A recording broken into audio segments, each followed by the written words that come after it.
সম্মানিত ভিউয়ার আসসালামু আলাইকুম। আজকের এই ভিডিওর মাধ্যমে আপনারা খুব সহজেই জানতে পারবেন কি কি নিয়ম মানলে আমাদের যে ইজি বাইকের ব্যাটারিগুলো রয়েছে সেই ব্যাটারিগুলো আসলে সহজে নষ্ট হবে না, সেটা নিয়েই থাকবে আজকের ভিডিওটি। চলুন তাহলে দেরি না করে ভিডিওটি শুরু করা যাক।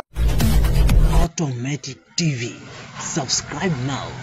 ফিরে এসেছি আবার ইন্টুর পর। আসলে আমাদের ব্যাটারি চালিত গাড়ির যে ব্যাটারিগুলো থাকে সেগুলো আসলে সঠিকভাবে আমরা অনেক সময় জানি না যে আসলে এটা কিভাবে কি করতে হয়, যার কারণে আমাদের ব্যাটারিগুলো খুব সহজেই তাড়াতাড়ি নষ্ট হয়ে যায়। তখন কিন্তু আমরা যার কাছ থেকে ব্যাটারি কিনি বা কোম্পানিকে দোষারোপ করে থাকি, পাশাপাশি দোকানদারকেও দোষারোপ করে থাকি। তো আজকের এই ভিডিওর মাধ্যমে আপনি আসলে ব্যাটারিগুলা কিভাবে পরিচর্যা করবেন সেটা কিন্তু জানতে চলছেন। তাছাড়া আমরা এই অটোমেটিক টিভিতে যে ধরনের ভিডিওগুলো দিয়ে থাকি, প্রত্যেকটা ভিডিও হচ্ছে আপনাদের ইজি বাইক নিয়ে, ইজি বাইকের বিভিন্ন সমস্যা নিয়ে, আপনাদের ইজি বাইকের যে সমস্যাগুলো হয়ে থাকে সেগুলো কিভাবে আপনারা খুব সহজে সমাধান করবেন আমাদের এই অটোমেটিক টিভিতে কিন্তু ভিডিওগুলো আমরা দিয়ে থাকি। তো আজকে ব্যতিক্রম কিছু না। তো আমি আজকে আপনাদেরকে আসলে ব্যাটারির ভালো রাখার, ব্যাটারি সহজে যেন নষ্ট না হয় সেটা করার জন্য আপনাদের যে দিক নির্দেশনাগুলো আপনার জানা থাকতে হবে, আপনার মেমোরিতে থাকতে হবে। সেগুলোর ভিতরে হচ্ছে প্রথমে হচ্ছে আপনার চার্জিং।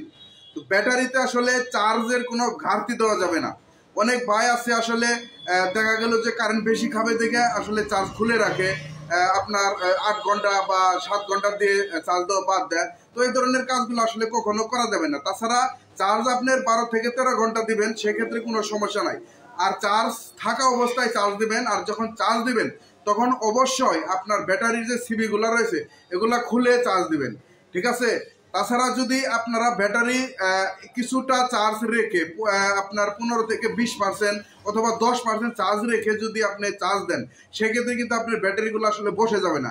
আবার অনেক ভাই আসলে গতকালকে আমার একজনে কমেন্ট করছিল যে আমি তো ভাই আসলে একটা বিপদে পড়ে গাড়িটা চালাইতে চালাইতে চার্জটা আমার একদম শেষ হয়ে গেছিল, তারপরে জুড়ায় মানে কুইতা বলতে গেলে যেটাকে বলা হয়, এই কুইতা চালায় ভাই গাড়িটা নিয়ে আসি, তারপরের দিন চার্জ দিছি, আমার গাড়ি চলতো 80 কিলো, কিন্তু আমার গাড়িটা চলতো 130 কিলো। তো আসলে এই কাজগুলো করা যাবে না, আপনার ব্যাটারি বসে যাবে। এই ব্যাটারি যদি একবার বসে যায় তাহলে কিন্তু আপাতত আপনার কমপক্ষে 36 ঘন্টা চার্জ দিয়ে আবার এই ব্যাটারিটা পুনরায় কিন্তু ব্যাটারিটা ইসিড গ্যাবার্ডিং ব্যাটারির যে আপনার যে কার্বন গুলা যে পদার্থ দিয়ে তৈরি করা থাকে এগুলাকে চার্জ করার জন্য আপনার 36 ঘন্টা একটা চার্জ করতে হবে, তারপরে কিন্তু আবার ব্যাটারিটা আবার আপনার আগের মতোই হয়ে যাবে, ঠিক আছে?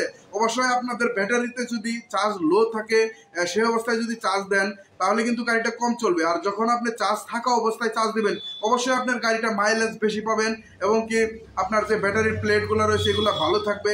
অর্থাৎ চার্জ শেষ হওয়ার আগেই চার্জ দিতে হবে। যেহেতু আপনারা জানেন যে মোবাইলের যে ব্যাটারিগুলো থাকে আমাদের 25% চার্জ থাকা অবস্থায় কিন্তু আপনার অটোমেটিক দেখায় যে ব্যাটারি লো, কিন্তু তারপরে 25% কি 20% চার্জ রয়েছে, তখনই কিন্তু লো দেখায়, তার মানে তখনই কিন্তু আপনি চার্জ দেওয়াটা উত্তম। তো অনেক ভাই আসলে 0 তে পর্যন্ত আসলে ব্যবহার করতে পারবেন, এটাও কিন্তু আসলে ইজি বাইকের ব্যাটারির ক্ষেত্রে এরকম। অবশ্যই আপনি এইগুলা নিয়ম কানুন যদি মেনে আসলে আপনার ব্যাটারিগুলা পরিচালনা করেন, গাড়িগুলা চালান, তাহলে কিন্তু এক সেট ব্যাটারি আপনি অনায়াসে 2 থেকে 2.5 বছর আপনি চালাইতে পারবেন, সেক্ষেত্রে কোনো সমস্যা হবে না।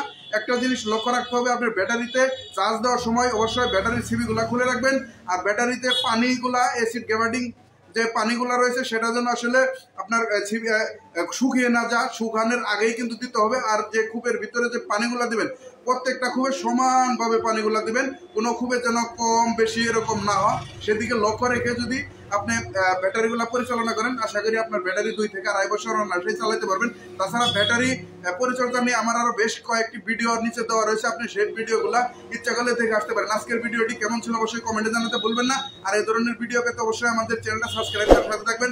দেখা হবে নতুন কোনো এপিসোডে নতুন কোনো ভিডিও নিয়ে, ততক্ষণ পর্যন্ত ভালো থাকবেন।